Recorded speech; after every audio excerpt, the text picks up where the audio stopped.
ठाकुर जी नारद जी से कहते हैं, नारद मैं तो भूल गया हूं कि मैं परमात्मा हूं।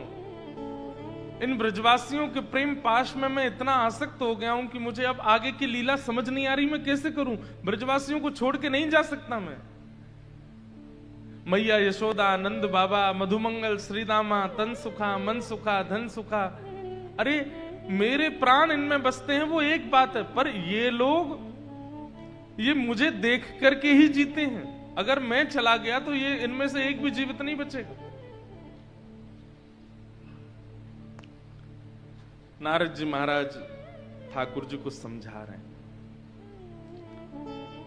और ठाकुर जी से कहते हैं, बोले नाथ अभी आप इतने में ही घबरा गए, अभी तो आपको कंस का वध करना है। कंस फिर वध करके वहां पर 11 वर्ष 56 दिनों से जिसने जन्म दिया वो मैया आपका प्रतीक्षा कर रही है। क्या बिगाड़ा देवकी मैया ने आपका? उनको आप इतना लंबा वियोग देकर के आए हो, जन्म लेते ही मां को छोड़ करके चले गए, वो बेचारी प्रतीक्षा कर रही, उनसे नहीं मिलना आपको। मतलब ठाकुर जी तो व्याकुल हो रहे हैं ब्रजवासियों के लिए, लेकिन नारद जी महाराज ऐसी स्थिति बता रहे हैं कि ठाकुर जी को और व्याकुल होना पड़े।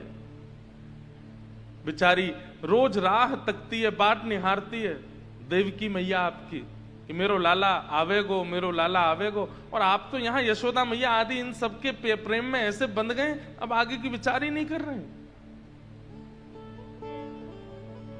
और इतना ही नहीं, आपको मथुरा की स्थापना करनी है, उग्रसेन को राजा बनाना है, जरासंध को हरा करके समुद्र के बीच एक नवीन नगरी का निर्माण करना है, यदुवंशियों को वहां स्थापित करते हुए फिर महाभारत का युद्ध कराना है, उसमें पूरे विश्व को अद्भुत गीता का ज्ञान प्रदान करना है।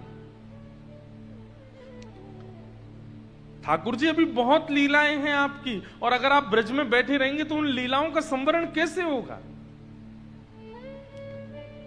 ठाकुर जी स्तब्ध हो गए, एक वृक्ष के नीचे बैठ गए और मानो जैसे आज पहली बार चिंतित हुए श्री कृष्ण। मैं तो भूल ही गया था नारद कि ये सब भी करना है अभी। नारद मैं इन ब्रजवासियों को छोड़ के कैसे जाऊं, तुम ही बताओ।